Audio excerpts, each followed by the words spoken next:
같이 읽겠습니다.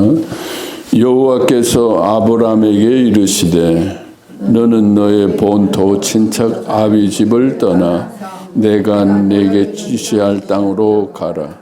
내가 너로 큰 민족을 이루고 내게 복을 주어 내 이름을 창대케 하리니 너는 복의 근원이 될지라. 너를 축복하는 자에게는 내가 복을 내리고 너를 저주하는 자에게는 내가 저주하리니 땅의 모든 족속이 너를 인하여 복을 얻을 것이니라 하신지라. 이에 아브라함이 여호와의 말씀을 쫓아갔고 롯도 그와 함께 갔으며 아브라함이 화란을 떠날 때 그 나이 75세였더라. 아멘.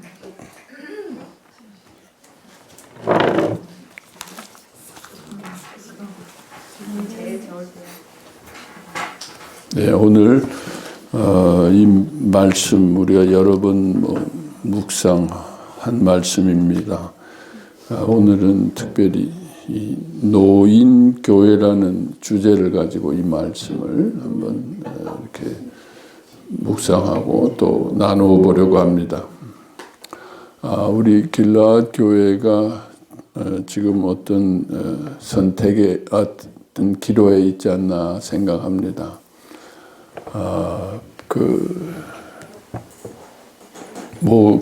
새로운 이 젊은 세대들과 좀 세대 교체가 일어나면 좋은데 그렇지 못하고 이제 우리 초창기 멤버들이 그대로 이제 이렇게 유지되면서 지금까지 왔습니다. 어떻게 보면은 거의 이제 다른 교회로 치면 은퇴하신 분들이 이제 모인 교회라고 볼 수 있습니다. 오늘은 특별히 이렇게 젊은 분들이 몇 분 오셔서 참 새로운 활력이 있습니다만은 우리 그동안 이 길라앗 교회는 정말 은퇴한 분들이 중심이 돼서 이렇게 이만큼 지속이 된 것도 참 기적이 아닌가 생각합니다. 그런데 이제 우리가 도곡동 길라앗 교회를 얼마나 계속 유지할 수 있을지 이제 그게 이제 관심사가 되다 보니까 이제 앞으로 우리 길라앗 공동체 교회가 어떤 방향으로 가야 할까 이런 어떤 중요한 기점에 와 있지 않나 이렇게 생각합니다.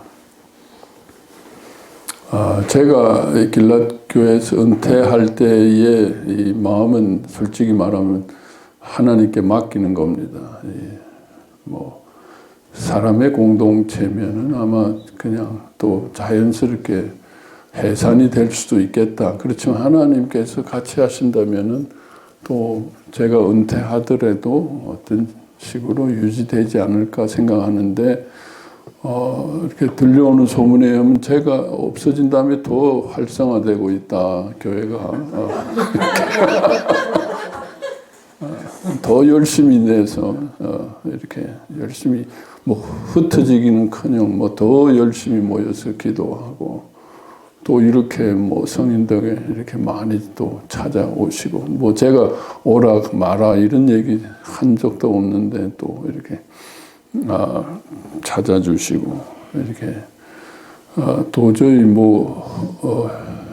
해체될 기미가 보이지 않습니다. 그런데 이제 도곡동 교회가 성전이 이제 어떻게 될지 조금 또 두고 봐야 되는 상황에서 이제 앞으로 우리 공동체가 어떤 방향으로 나가야 할 것인가 저도 기도하게 되고 그러한 중에 오늘 이 말씀을 통해서 우리 공동체의 새로운 어떤 정체성을 찾았으면 하는 마음으로 노인교회라는 제목으로 이렇게 말씀을 전하게 됐습니다. 오늘 말씀을 보면은 하나님께서 아브라함을 부른 나이가 75세입니다.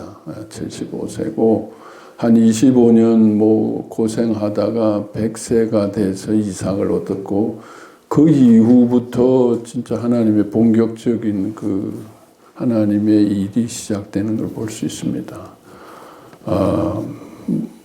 거기다가 우리가 잘 아는 모세도 40세 때 조금 기운이 있을 때 뭘 해보려고 하다가 하나님한테 온통 야단 맞고 쫓겨났죠.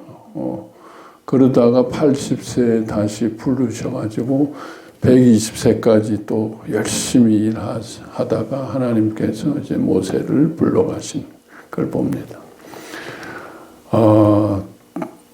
이삭도 60세에 야곱을 얻었습니다. 야곱이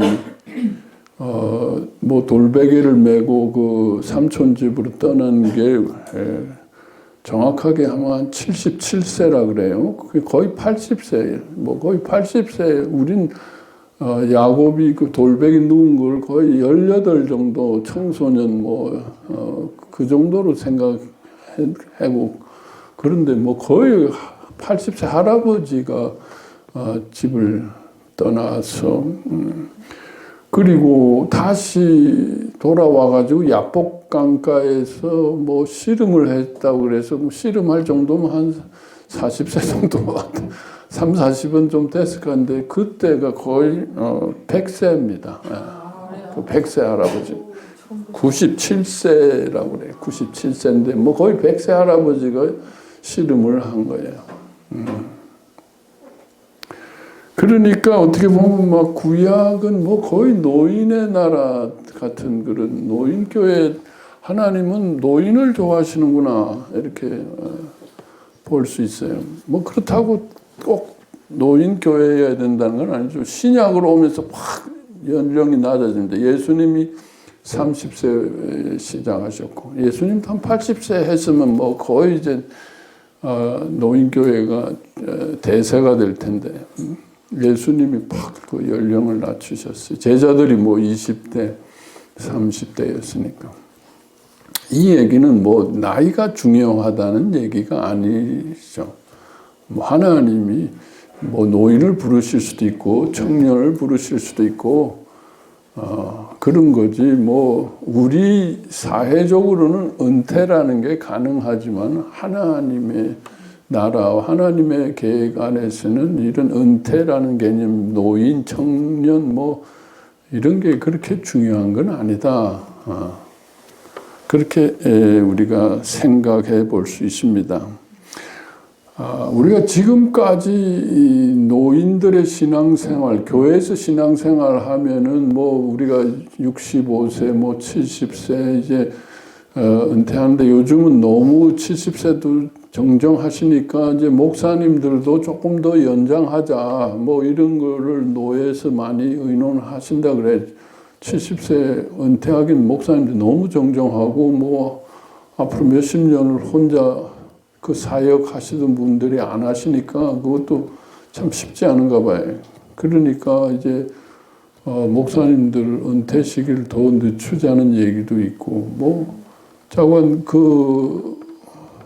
우리가 사회가 노령화되고 건강을 찾으면서 거의 예전에 구약 시대의 노인들이 활동하는 것처럼 이제 나라도 노인의 나라가 되고 교회도 정말 노령화되지 않을까 이런 생각이 듭니다.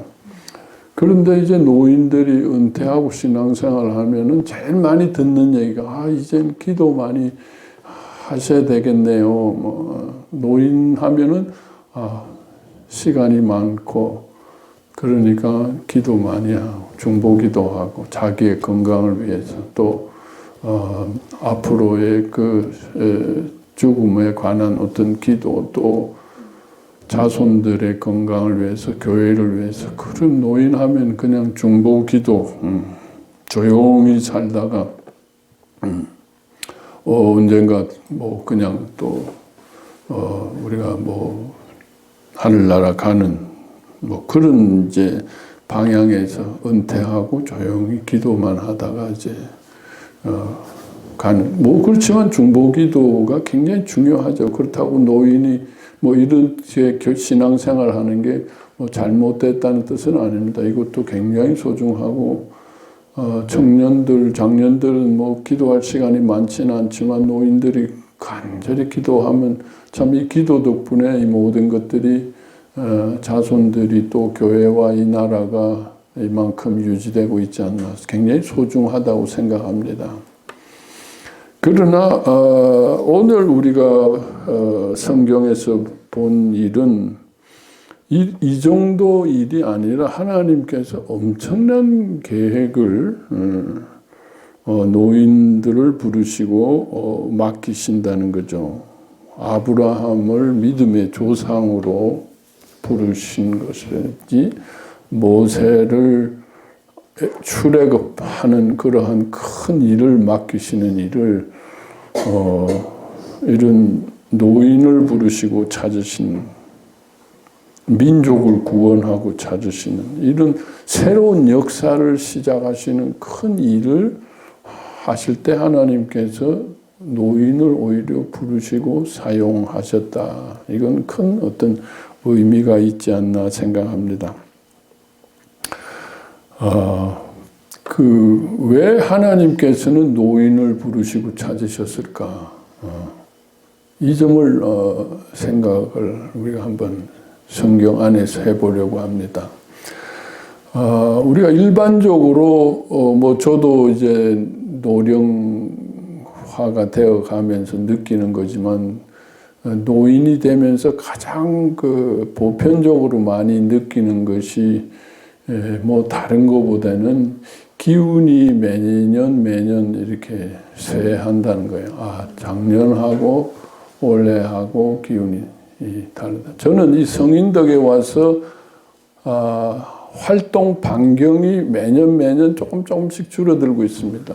처음에 와서는 저 뒤뜰까지 그냥 다 관리를 했어요. 막 돌아다니면서 다 관리를 하고 그러다가 조금 지나니까 조금 줄어들고 뭐 그 다음부터는 바깥에 이거는 생각도 못해. 집 안에는 겨우 관리했는데 자꾸 매년 하다가 이제 제 방에서 안 나와요. 그죠? 여러분들이 와서 가끔 이렇게 청소해 주지 않으면 요즘은 손님도 안 오니까 세미나도 없으니까 그저 재고 다니는 그 길만 이렇게 반짝반짝해요.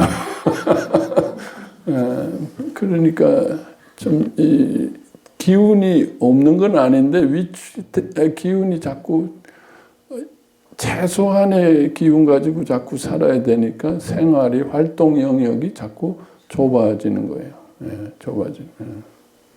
근데 우리 이기호 집사님은 활동 반경이 여전하신 것 같아요. 큐티 보면은 굉장히 활동 기운이 많으시. 그렇지만 집에 가면 좀 굉장히 피곤해 하시는 것 같아요. 예. 저보다 젊으셔요. 굉장히 무슨 저 포천에 가셨다가 저 밑에 안양에 가셨다가 이렇게 굉장히 다니시는 거를 이렇게 좋아하시고.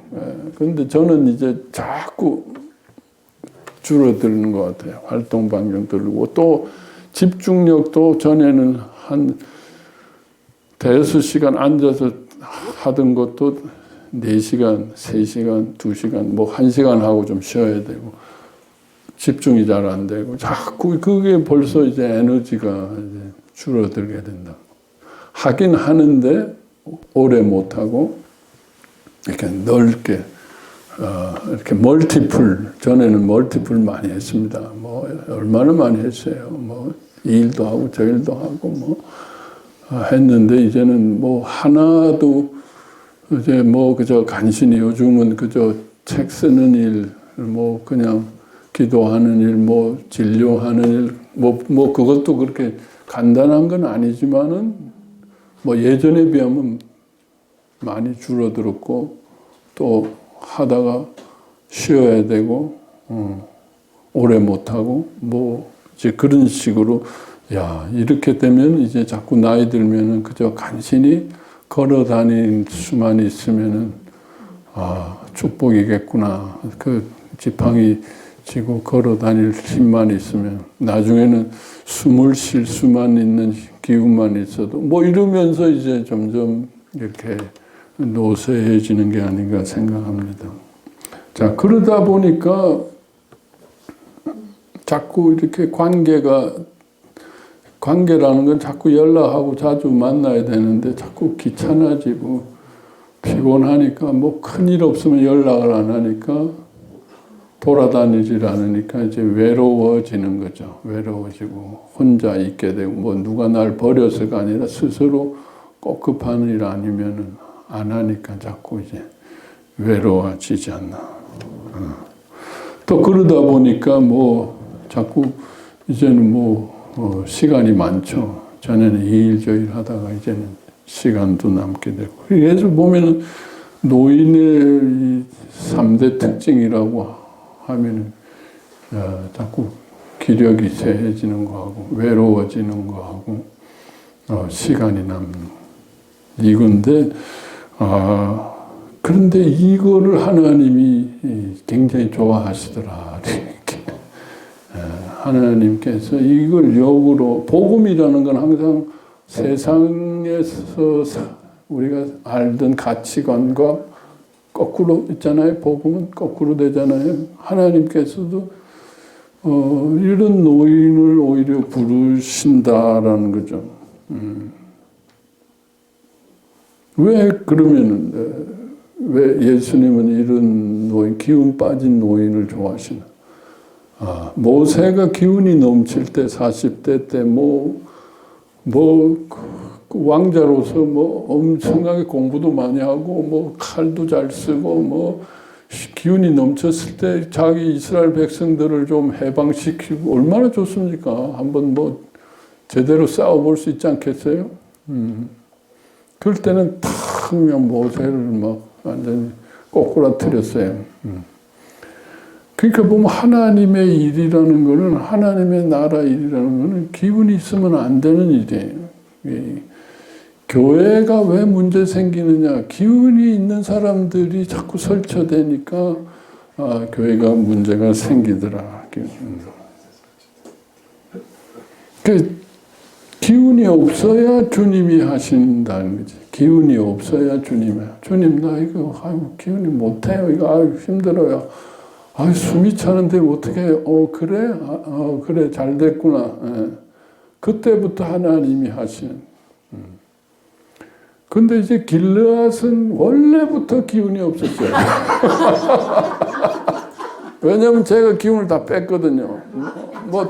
또 같이 또 서로 기운을 뭘 좀 하려고 하면 다리를 걸어가지고 못하게 하고, 누가 좀 설쳐댄다 그러면은 못 견뎌요. 나가버려요.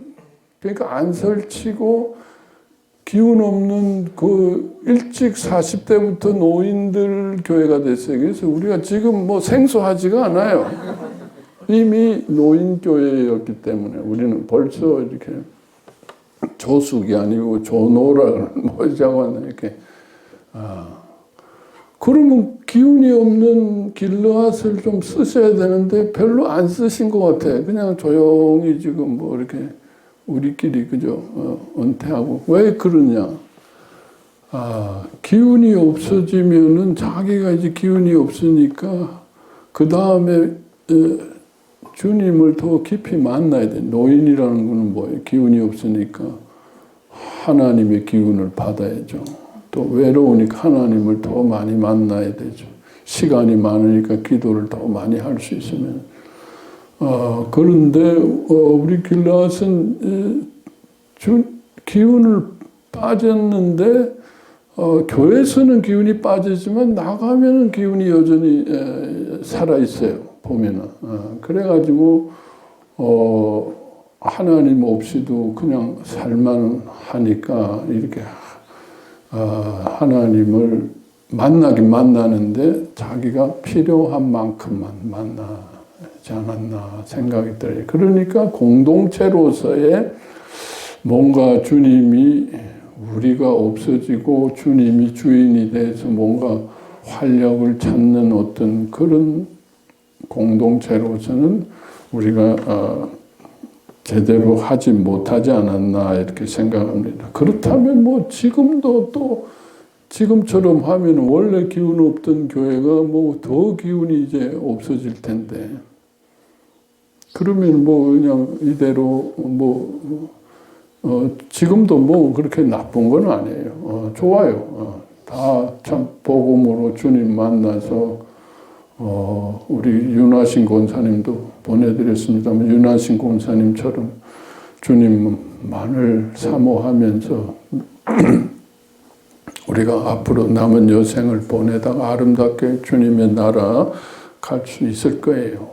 뭐 그래서 큰 문제가 있다는 건 아닌데, 오늘 말씀드린 주님께서 계획하시는 아브라함과 모세를 통해서 하시는 이러한 일들을 꿈꿀 수 있는 교회가 된다면은 앞으로 우리 한국의 노인 교회들, 그저 노인 하면은 그냥 뒷방으로 밀려나서 그저 뒤에서 조용히 기도나 하고, 그러니까 그 교회 안에서도 소외되는 거죠. 또 지금 국가적으로 보면 노인 인구가 은퇴하고서 그냥 그 노인들이 70, 80 살아가는 길이 지금 열려 있잖아요. 노인 문제가 크죠. 노인이 더 많아지는 이 나라가 될 텐데, 노인들이 뭔가 더 나라에 기여할 수 있는 길들이 분명히 있을 텐데, 뭐 한 예를 들면은 뭐 자꾸 젊은이들이 없어져서 이렇게 군인들이 자꾸 줄어드는데, 노인 중에서는 우리 재입대 좀 할 수 없느냐, 우리 뭐 할 일도 없는데 웬만한 건 우리 할 힘이 있다, 젊은 애들 없는, 그러니까 노인들이 좀 재입대를 해가지고 국방의 의무를, 그때는 애국심도 더 있고 자식들이 뭐 하는 것보다 요즘은 뭐 그렇게 젊은 사람이 꼭 전쟁해야 될 이유가 없잖아요. 노인들도 얼마든지 할 수 있고, 그러니까 노인들도 군대 입대하고 국방의 의무를 다시 좀 월급 많이 안 줘도 된다, 나라를 사랑하는 마음으로, 또 자기 손자들 대신해서, 손자들은 지금 공부해야 되니까 일해야 되니까 내가 보초를 서겠다, 잠도 없는데 뭐 이렇게 생각하면서 노인들이 다시 막 재입대를 하려고 청원도 하려고 하고, 이제 주위에 그런 분들이 계세요. 예. 그런 것처럼 얼마든지 뭔가 할 수 있는 것처럼 이 교회도 뭐 그냥 은퇴하면은 노인들이 뒷방 신세 그저 조용히 기도나 하시다가 하늘나라 가세요, 이게 아니라 노인들 교회의 어떤 정체성, 청년교회, 뭐 청년이라는 거 꼭 청년만이 아니라 젊은 사람, 은퇴하기 전 사람들 교회를 청년교회라고 한다면 그 교회는 그 교회대로 정체성이 있고, 노인은 노인교회대로 정체성이 있을 거라고 생각한다는 거지. 그래서 우리가 뭐 길라신들 개척적으로 우리가 실험하면서 왔다면, 우리도 새로운 노인교회를 실험하고 이 속에 있는 성경적인 원리와 하나님의 뜻을 뭐 우리가 우겨가지고 막 노인 교회를 세웁니다, 뭐 이런 기분은 없잖아요. 그런 기분은 없고, 원래 기운도 없는데 뭐 더 뭘 어떻게 우리가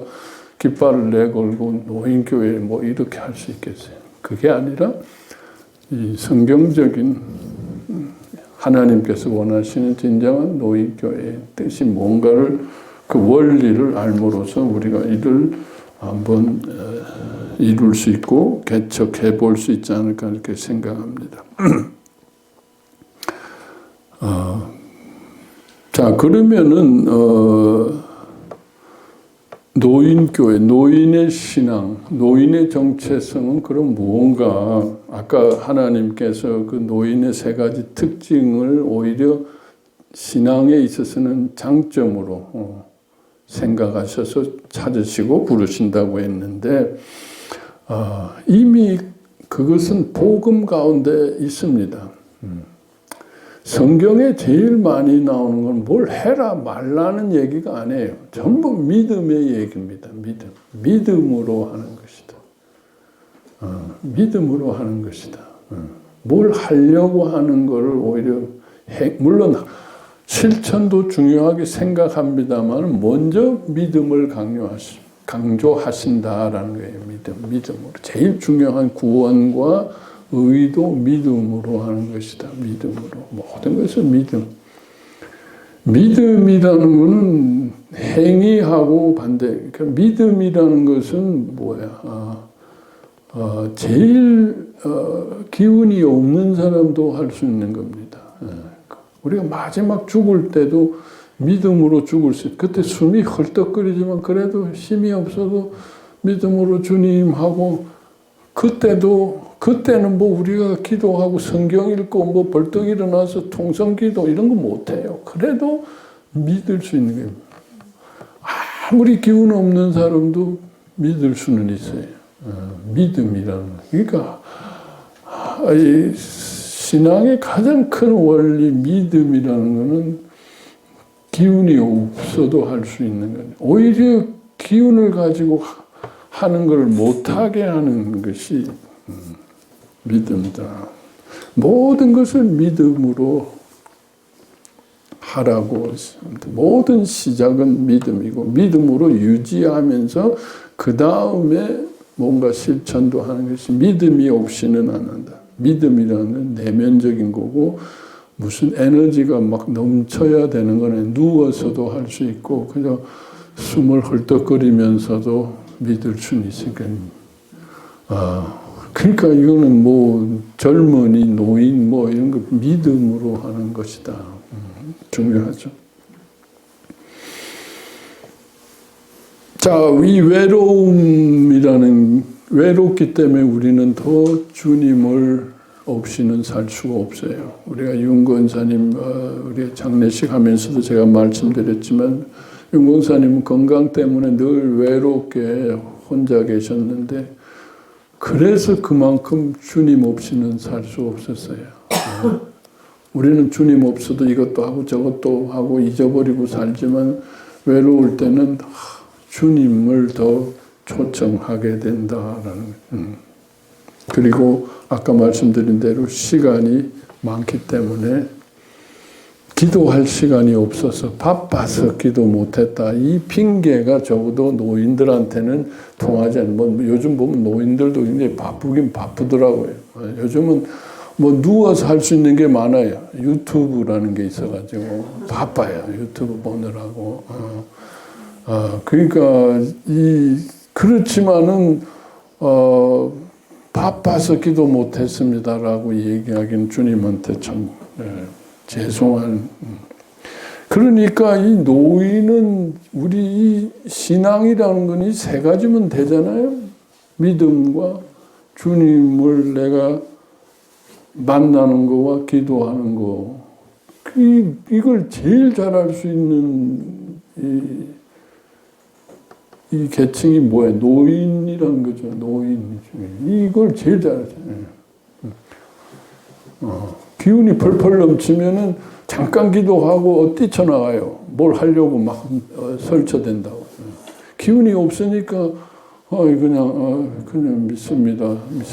그저 주님이 또 대신 해주셔야죠. 주님 하게 되고 뭐.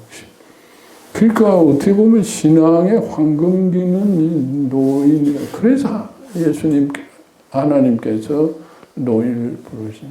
그러니까 이게 신앙의 절정이지 그냥 뒷방으로 가가지고 그냥 물론 그걸 위해서 기도하는 게 중요하지만은 정말 이거는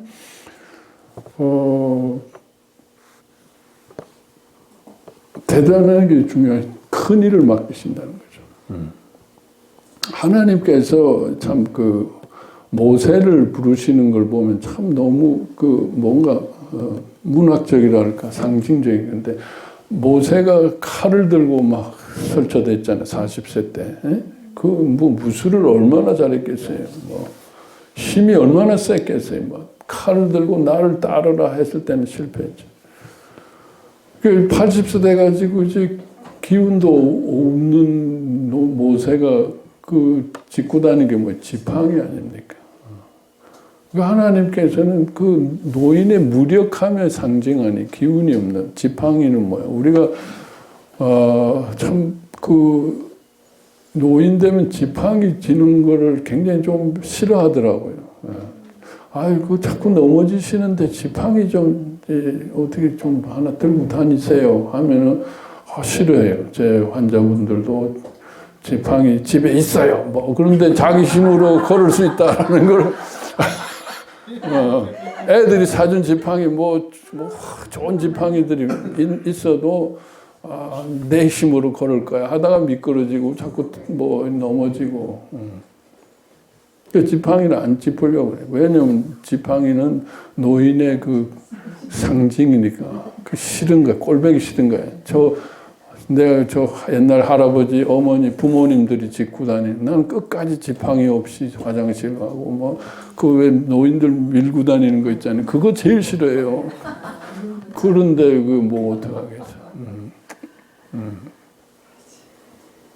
그런데 하나님께서는 그 모세의 지팡이를 그 무력함에 그거 가지고 하나님이 일하셨잖아요. 모든 기적을 그 지팡이가. 그러니까 무력함이 우리의 지팡이고 무력함이 능력이 된다. 우리 복음에서 맨날 배운 거 아니에요. 무력하고 부끄럽고 수치스러운 이 노인 하면 부끄럽죠. 수치스럽죠. 이제 뭐 쭈글쭈글 다 기운도 없고 아이고 그게 우리의 지팡이 같은 상징인데 주님은 이걸 쓰시려고 한다는 거죠. 우리 또 성경에 보면 아론의 쌍난 지팡이 있잖아요.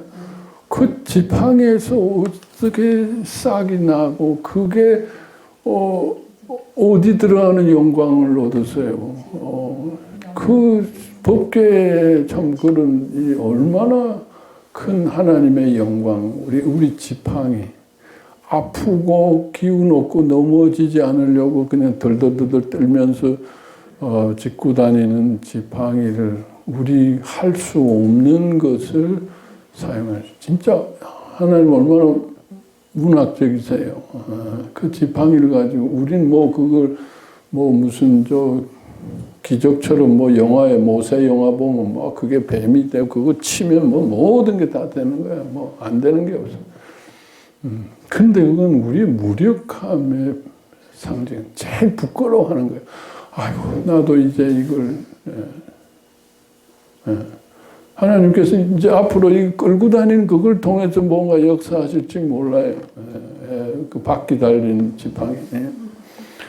그렇처럼 하나님께서는 우리의 무력함을 찾으신다는 거죠. 그래서 그것을 통해서 진짜 역사하신다라는 거죠. 자, 우리가 또 하나의 자연 현상을 보면 노인을 우리는 석양에 비유하기도 하고 노인을 가을과 늦가을에 비유하기도 하죠. 가을 하면 우리는 낙엽이 지고 다 쓸쓸하게 다 허물어지지만은 한편으로 보면 가을이 열매를 거두고 수확을 거두는 가장 풍성한 계절입니다. 우리는 가을 덕분에 사는 거예요. 겨울에 저장해서 겨울을 먹고. 그러니까 노인이라는 거는 겉으로 보면 쓸쓸하고 낙엽이 지고 떨어지지만은 그것을 통해서 엄청난 모든 사람들이 즐기고 수확을 거두는 땅의 모든 소산이 가을에. 노년기라는 것은 엄청나게 생산적이다. 그게 자연의 원리, 하나님의 법이라는 거예요. 하나님의 법이다. 그동안 열심히 일해서 그런 게 아니라 노인기에 우리가 이런 엄청난 열매를 그것이 아브라함이고 그것이 모세의 어떤 일이다. 진정으로 하늘나라의 열매를 거두는 일이다.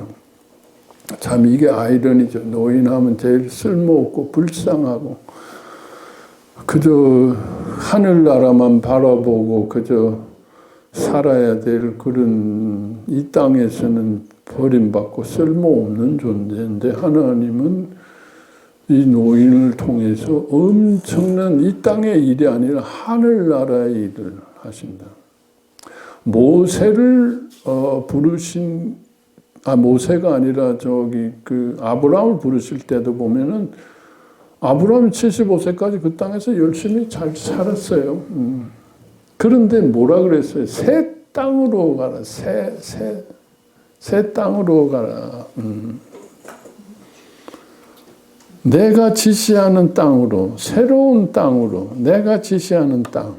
그러니까 지금 우리가 산 게 아니라 진정한 하나님의 나라.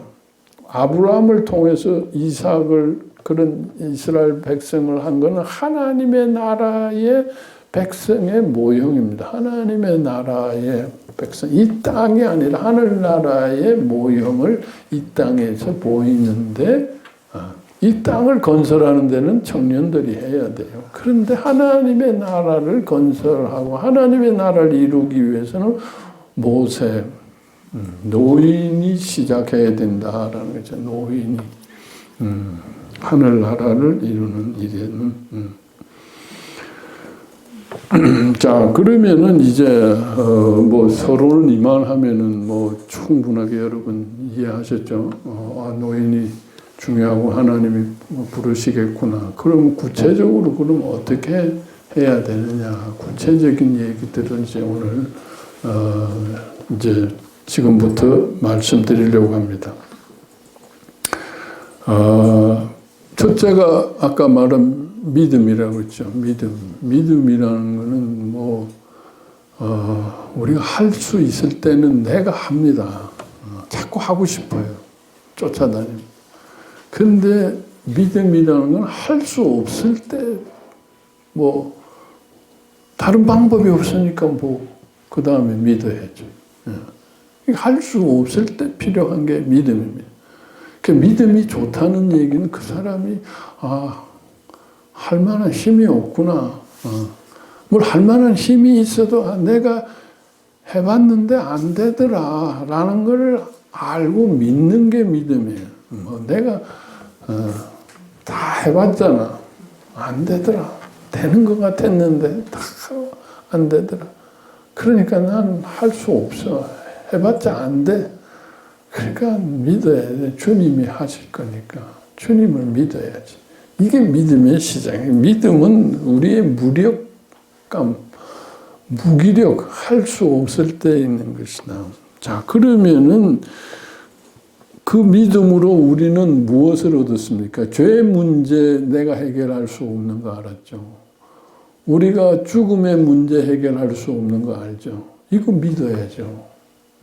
죄 문제 해결해 보려고 내가 열심히 바른 생활을 해보고 뭐 했는데 죄 문제 해결이 안 되죠.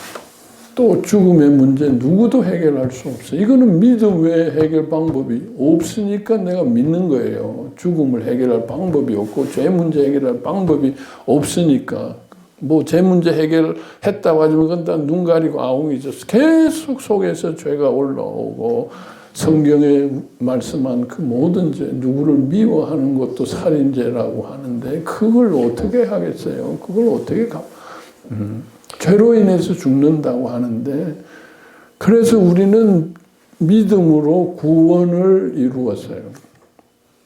믿음으로 구원을 이루었어요. 그건 이미 우린 뭐 노인 이전에 그 믿음으로 구원. 자 거기다가 구원만이 아니다. 이제 계속 보니까 우리 속에 아픔이 올라오더라라는 거죠. 아픔이 올라. 우리 죄가 올라오듯이 아픔이 올라오는데 이제 아픔의 문제를 해결하려고 별도 난리를 다 피워봤잖아요. 이것도 해보고 저것도 해보니까 안 되더라. 아픈 거는 또 주님의 십자가에 드려야 되겠구나. 죄 문제를 십자가에서 믿음으로 해결하듯이 아픔의 문제도 믿음. 그것이 우리 내적 치유고 길러하신 이 부분. 구원과 치유를 그동안 믿음으로 우리는 십자가에 대한 믿음으로 해결했습니다. 자, 이것만 해도 뭐 살만합니다. 그죠? 살만한데,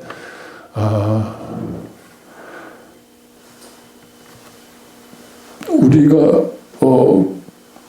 주님께서 더 원하시는 믿음이 있죠. 더 원하시는, 아브라함을 부르실 때도 아브라함이 뭐 그 정도 믿음은 있었어요. 뭐 물론 치유적인 믿음까지는 못 가더라도 아브라함이 하나님을 알고 구원을 이룰 수 있는 믿음이 있었는데, 하나님이 다시 부르신 이유는 치유도 물론 있지만 더 25년 동안 연단을 통해서 이삭을 낳을 때까지 25년 동안 아브라함이 한 일이 뭐냐, 하나님께서 뭘 하시느냐, 더 중요한 건 뭐냐, 구원과 치유의 믿음으로 끝나는 게 아니다. 물론 그것으로 우리는 하늘나라 갈 수 있고 이 땅에서도 살만한데, 하나님이 원하시는 것은 뭐냐, 우리가 구원과 치유를 이렇게 깊이 계속 하다 보면은 우리의 본질을 자각하게 됩니다. 우리 3대 본질이 뭐죠? 우리가 할 수 없고, 또 우리 속에 죄인이고, 우리 속에 버림받음이 계속 올라옵니다. 뭐 구원을 내가 받았지만 내 속의 본질이 계속 올라옵니다. 웬만한 거 우리가 그냥 덮고 세상으로 도망가기도 하고, 또 종교로 도망가기도 하고, 또 뭐 십자가에 가기도 하고, 뭐 이러면서 그래도 살만한데, 이걸 계속 하다 보니까 이 본질에 대해서 깨닫게 되는 거죠. 깨닫는다는 것은, 나라는, 이 인간이라는 존재는 스스로 할 수 있는 게 아무것도 없구나라는 걸 알게 됩니다. 살아보면 살아볼수록, 이런 신앙생활을 하면 할수록 나는 할 수 있다가 아니라 무익한 존재구나. 아무것도 할 수, 한순간도 주님의 십자가가 없이는 살 수가 없구나. 매 순간 주님의 대신하심에 내가 엎드리고 그분의 보혈 때문에 사는구나. 주님의 사랑이 없었더라면 내가 어떻게 살았을까. 숨 쉴 때마다 주님의 이 보혈이, 생명이, 이 사랑이 없었으면 어떻게 살까. 그러니까 더욱더욱 내가 갓난아이가 되는 거예요.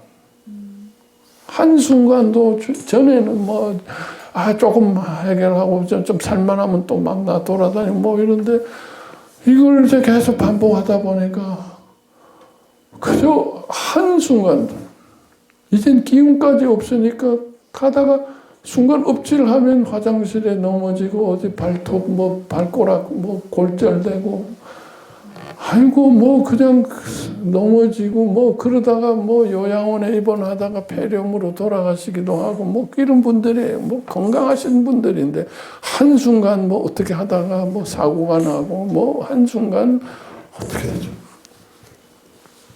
내 힘으로 사는 게 아니구나.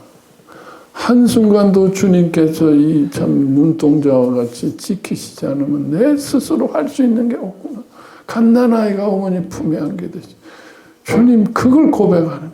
주님하고 그냥 하나로 밀착하지 않으면 안 되는, 주님의 사랑과 은혜 때문에 내가 살아가고 있구나. 이걸 깨닫는 거예요. 노인이 되면 이걸 깨달아야 되는 거예요. 아브라함은 25년 동안 그걸 깨달은 거예요. 뭐 아브라함이 이삭을 가질 만한 믿음이 있어서가 아니라 나중에 항복선을 해요. 주님, 나 이거 가질, 뭐 별의별 짓을 다 했잖아요, 아브라함이. 아브라함이 항복선을, 주님, 나 지금까지 내가 이렇게 하고 이삭을 이렇게 한 것은 주님의 오로지 일방적인 은총과 사랑이었습니다. 그 십자가의 사랑이죠. 십자가의 사랑이죠. 그러니까 그거를 깨닫고 이삭을, 그것은 뭐냐라는 거예요. 주님과 분리될 수 없이 완전히 합일되는 사랑이에요. 그 주님과 합일되어지는 사랑. 한순간도 주님 없이는 살 수 없습니다. 주님. 그저 갓난아이가 어머니 품에 안겨서 살듯이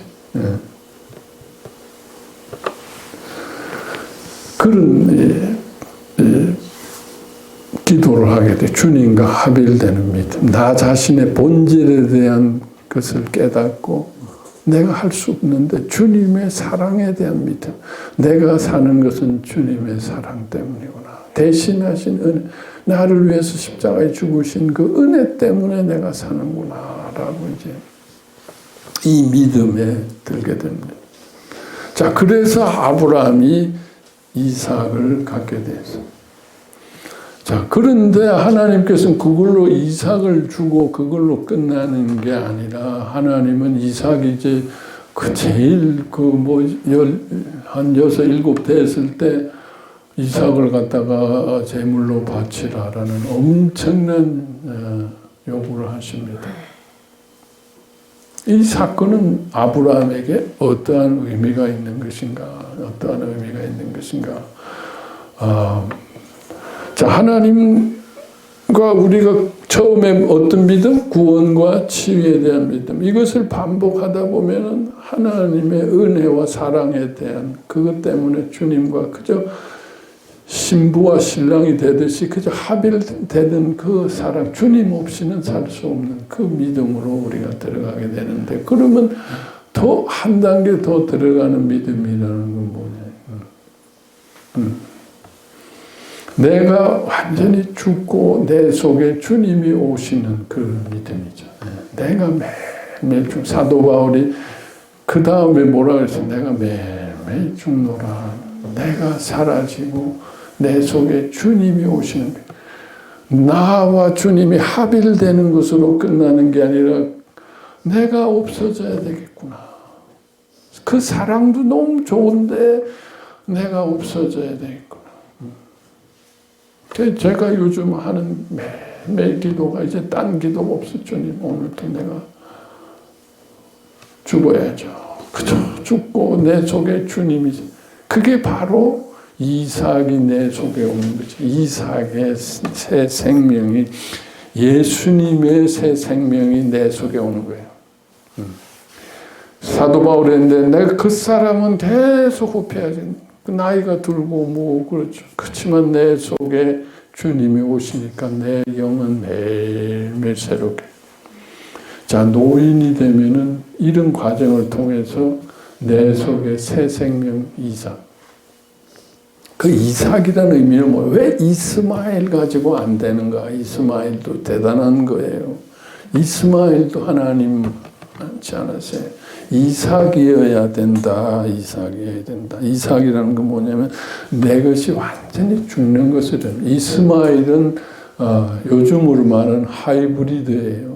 주님하고 내가 합작해가지고 하이브리드 신앙, 하이브리드 교회. 어떻게 보면 우리 일반적인 교회 대부분 하이브리드 교회예요. 뭐, 주님도 하시지만 사람들이 뭐 열심히 가서, 그러니까 다 사람들이 자기가 했으니까 자기가 뭔가 인정받지 못하면 또 막 그냥 섭섭하고 막 그래서 분란이 일으키는 거 아니겠어요? 다 자기가 죽었으면 뭐가 되겠어요? 뭐 그러니까 살아 있으니까 교회는. 우리 길라교회는 다 그냥 뭐 없으니까 분란이 없죠. 분란이 없는데 기운이 없으니까 분란은 없는데, 이제 우리 속에 이삭이 주님이 생명으로 오셔야 돼요. 이 정말 내가 죽고 주님이 오시는 생명. 이게 바로 진정한 하늘나라의 열매가 된다는 거예요. 열매라는 거예요. 주님은 뭘 추수하길 원하시는? 하늘나라에 이스마엘이 아니라, 이스마엘이 오게 되면 이스라엘이 골치 아픕니다. 이건 하이브리드니까 어떻게 보면 조금 이런 것 같기도 하다가 이런 것 같기도 하고, 하나님도 참 힘들어하세요. 하이브리드는 얘를 완전히 또 뭐 무시할 수도 없고 뭐 그런데 하나님께서 이삭은 하나님이 언제나 하나님의 생명이니까 하나님께서 마음껏 역사하신다라는 거죠. 자, 그래서 우리가 노인의 이 믿음이라는 것은 내가 죽고 주님이 내 손. 뭐 우리가 이 얘기는 뭐 십자가 연합, 뭐 부활의 연합, 뭐 말로는 엄청나게 했습니다. 이제 말이 아니죠. 여러분 애 낳는 거는 말로 사랑해서 애 낳는 거 아니잖아요. 실제 그분이 내 속에 오셔야 되고 내 몸이 내 마음이 정말 그 변화되는 어떤 말로 애 낳는 거 의지로 상상 임신이 아니잖아요. 네, 정말 내 자신에게 내가 얼마나 죽고 우리 속에 물론 이삭의 새 생명이 있습니다. 없다는 거 아니에요. 있어요. 있는데 장성한 분량, 일을 할 만큼 열매를 맺을 만큼의 장성한 분량은 아니잖아요. 그렇죠? 여러분 그냥 천국 갈 때 비자 예수님이 얘가 내 뱃속에 있어요. 근데 그 비자 정도지. 아까 말한 장성한 분량, 하나님의 나라의 일을 하려면 내 속에 예수님께서 장성하게 자라나셔야 되는데 어떻게 자라나시면 계속 매일매일 내가 제단에 드려지는 것이 아브라함이 이삭을 바칠 때 자기가 죽는 거였죠. 자기가 죽어야지만 이삭을 죽일 수가 있는 거예요. 아버지가 살아서 어떻게 이삭을 죽일 수가 있겠어요. 자기가 매일매일 죽음으로써 이삭이 살아나는 거예요. 내가 매일 죽음으로 이삭이 살아나고 이삭이 성장함으로써 열매 맺는 우리 길라 교회가 이제 이 일을 해야 됩니다. 내가 죽음으로 내 속에 갓난아가 있던 생명 그것도 너무 소중하고 기쁘지만 열매 맺을 수 있는 이삭과 같은 생명이 내 속에서 각자 한 사람 한 사람에게서 또 우리 공동체에서 그래서 저는 우리 공동체 이름을 이제 길앗 하면 우리가 아프기 때문에 붙인 이름이었어요. 길앗 향료 그래서 근데 이제 그거 이제 많이 우려 먹었으니까 이제 길앗 그만하고 이삭 공동체로 하면 좀 어떨까? 금방 이름이 그렇게 바꾸는 중요한 건 아니지만 그래도 정체성. 이젠 우리 치료는 그만 이제 우려 먹고 이제 물론 치료는 죽을 때까지 하지만 이제는 내 속에 이삭의 생명이 자라나야 된다. 합일되고 나면은 새 생명이 생기잖아요. 부부가 합일되고 나면 이삭이라는 새 생명이 생기는데 그 애가 자라려면 내가 매일매일 죽어야 되는 거예요. 아버지가 죽어야 애가 성장합니다. 여러분 자녀 성장의 그 원리가 애가 어떻게 좋은 아이가 되냐. 부모가 죽는 만큼 큽니다. 네. 참 제가 어떻게 제 경험을 잘 해가지고 애들한테 가르치려고 할 때 애들은 그냥 안 들어요. 피해요. 그냥 피하는데 그저 내가 죽고 여기 조용하게 있으니까 애들이 점차 이렇게 주님이 역사하시는 뭔가 바로 잡혀가는 이런 것을 보이네. 애들 문제는 부모가 죽어야 되는 거야. 죽은 만큼 애들이 산다. 그러니까 애들이 크는 게 부모를 밟고 큰다. 꼭 나쁜 의미에서 무슨 호로 자식 이런 게 아니라 정말 부모가 죽고 또 주님 안에 죽을 때 더 좋습니다. 그냥 세상으로 죽는 건 억압이 되기 때문에 나중에 폭발합니다, 여러분.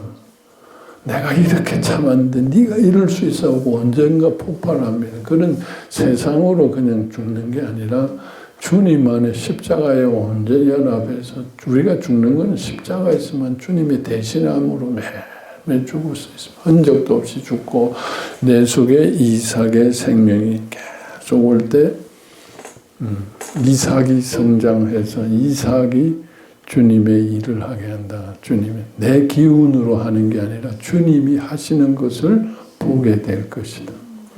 자, 우리가 노년의 건강이 중요하지만은 주님의 몸이 되고 나면은 우리가 그렇게 건강을 걱정 안 해. 주님이 자기 몸인데 주님이 다 내 건강을 관리해 주신 내 몸을 내 건강을 관리하려니까 자꾸 이것저것 먹고 싶고 이것저것 뭐 이런 문제가 생기는 건데 주님이 내 주인이 되시고 주님이 내 몸을 가지고 주님의 일을 하시는데 뭐 내 몸을 주님이 뭐 그렇다고 내가 뭐 마음대로 하자는 게 아니라 주님이 내 몸을 사용하시니까 내 건강도 주님께서 지키시다가 주님께서 이제 열심히 잘했다 하고 때가 돼서 이 몸의 옷을 벗을 때 그냥 벗으면 되는 겁니다. 자, 그리고 우리가 노년에 제일 중요한 것은 하늘나라입니다. 하늘나라를 준비하는 것입니다. 죽음을 준비하는 것인데 내 속에 이삭이 또 장성하게 되면은 주님의 새 생명이 되어서 정말 우리가 죽음이 결혼 예식이 되어질 수 있다. 하늘나라라는 것은 뭐냐? 주님의 생명을 닮은 사람들이 사는 곳입니다. 주님의 생명으로 사는 사람들입니다. 여기서 장성하게 성장해서 주님을 정말 신랑으로 만나게 될 때 하늘나라에 대해서 그 축복과 죽음의 그 기쁨이라는 건 이루 말할 수가 없죠. 큰 기쁨, 이 죽음도 걱정할 것도 없고 노후의 건강도 걱정할 것 없고 이 모든 것이 이 믿음으로 또 이것을 뭐 믿음만이 아니라 계속 내가 십자가 연합에 죽기를 위해서 주님의 이삭의 새 생명이 성장하기 위해 열매를 맺기 위해서 기도하게 되지 않습니까? 기도하게 된다. 자, 그리고 또 이제 마지막으로 중요한 것은 다 이건 개인적으로 할 수 있는 겁니다. 중보 기도가 굉장히 중요합니다. 이제는 중보 기도. 내가 이렇게 변화되어지는 만큼 나에게 맡겨진 생명들을 위해서 중보 기도하게 됩니다. 내가 만난 사람들을 위해서 매일매일 중보 기도를 하게 됩니다.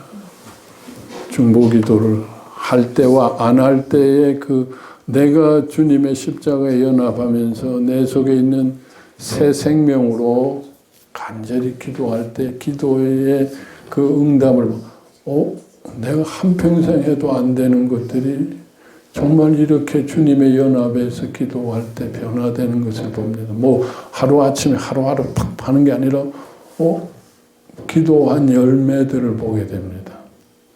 기도한 열매들. 이게 주님께서 하시는 거구나.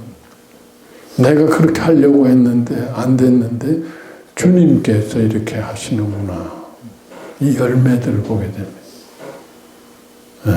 육신의 자녀만이 아니라 여러분 주위에서 안타깝고 기도해야 될 영혼들이 얼마나 많습니까? 특히 젊은이들을 위해서 또 나라를 위해서 교회를 위해서 정말 매일매일 기도단을 쌓아야 됩니다. 내가 중보기도 하는 사람 몇 사람인가? 5사람인가? 10사람인가?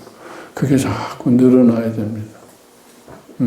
20명이 되고 50명이 되고 100명이 돼도 구체적으로 그냥 게 아니라 한 사람 한 사람 자꾸 그 중보기도 하는 사람들을 될수록 그 하나님의 나라가 확장이 되고 그들이 열매 맺어간 그 중보기도가 중요합니다. 자, 이를 개인적으로만 할 것이 아니라 공동체로 모여서 하게 되면 엄청난 열매를 맺게 됩니다. 공동체로. 우리가 모여서 그러한 믿음으로 같이 기도하고 위로하고 격려하고 주님께서 또 하시는 일을 내가 하는 것이 아닙니다. 주님께서 오늘도 이거 사람이 뭐 조직하고 뭐 연락해가지고 되는 일이 아니잖아요. 예? 예.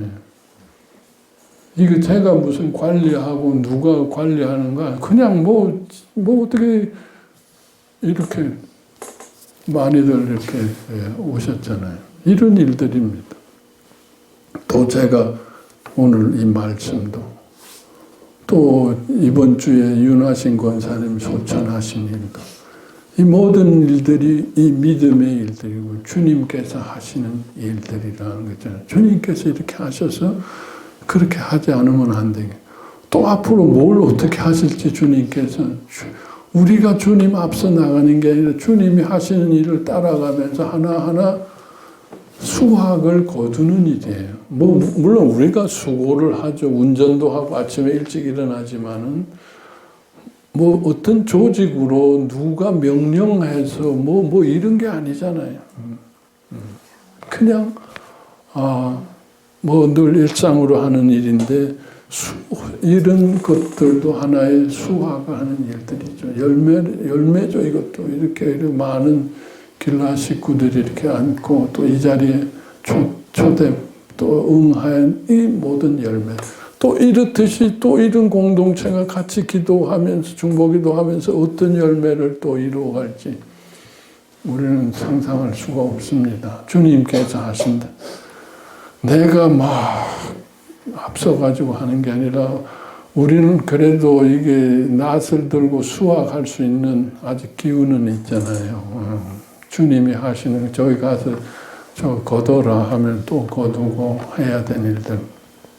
앞으로 길라 공동체가 또 이 성인덕을 통해서 어떤 또 열매를 어떤 역사를 이룰지 오늘 또 그 새로운 시작이 아닐까 생각합니다. 하나님께서 저에게 새로운 이 성인덕을 통해서 원하시는 일에 대한 어떤 생각들을 주시는데 젊은이들을 좀 이곳에 초청해서 젊은이들을 얘기도 듣고 또 뭔가를 새로운 생명의 역사를 이루어갈 수 있는 일들을 우리가 앞으로 좀 하나님께서 원하지 않는가.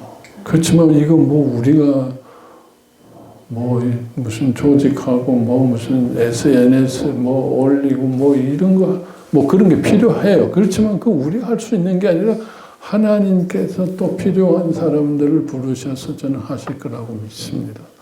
또 하나님이 또 여러분들에게 또 뭔가 낫을 들고 좀 하라 그러면 또 해야죠. 그 정도는 우리가 할 기운 아직 있잖아요. 설치고 다닐 수는 없지만 그저 하나님이 또 하라 그러면 하고 하지 말라 그러면 또 못하면 또 못하는 거고 우리가 못해도 최소한 믿음의 기도 아까 말씀드린 대로 내 속에 새 생명 내 개인으로서 내 건강과 죽음과 내 중보 기도는 내가 혼자 할 수 있죠. 이거는 내가 혼자 할 수 있습니다. 저도 혼자 할 수 있습니다. 공동체 아니라도 혼자 할 수 있습니다. 여기서 혼자 앞으로 이 성인들 하나님 어떻게 사용하실지 제가 그냥 기도의 처소로 하면서 하나님이 어떤 게 하실 거예요. 전 모르겠어요. 하나님께서 뭔가 움직여 주시면 내가 앞서는 게 아니라 내가 죽고 주님이 하시는 것을 보면서 우리 같이 또 뭔가 만들어가고 생명의 역사를 이루어갈 수 있는 이러한 공동체가 될 수 있기를 간절히 바라고 있습니다. 우리 한번 다 같이 기도하겠습니다. 주님, 새로운 노인 공동체와 교회에 대한 비전을 주셨습니다. 그 놀라운 복음적인 원리도 깨닫게 해주셨습니다. 우리의 믿음이 어디까지 가야 할 믿음인 것을 알게 했습니다. 우리가 무엇을 위해서 매일매일 기도하고 싸워가야 할지를 보여주셨습니다. 이제 믿음대로 우리가 실천하게 하시고 매일매일 내가 주님 안에 죽고 내 속에 새 생명이 자라나는 것을 느끼며 그 새 생명이 움직이고 새 생명이 서로 같이 연합해서 주님의 놀라운 나라와 그 뜻을 이루어가는 것을 보게 하여 주시옵소서. 주님의 그 나라와 의를 구할 때 주님께서 모든 것들을 필요한 것을 주신다고 했사오니 세상의 염려와 근심을 주님에게 드리고 오로지 내 속에 주님의 약속의 그 새 생명과 그 나라를 위해서 우리의 모든 것들을 드려지게 하여 주시옵소서. 우리에게 맡기신 생명과 영혼들을 위해서 기도하게 하여 주시옵소서. 매일 깨어서 시간 있는 대로 중보기도를 하며 주님의 뜻을 이루어나게 하시고 주님께서 우리를 또 부르시고 명령하실 때 우리가 가진 것을 가지고 가서 주님의 아름다운 열매를 맺어 주님의 나라를 이룰 수 있는 우리 공동체가 우리의 각 심령이 될 수 있도록 인도하여 주시옵소서. 오늘 귀한 말씀 주신 것 감사하며 이 모든 말씀 예수의 이름으로 간절히 기도하였습니다. 아멘. 네, 우리 다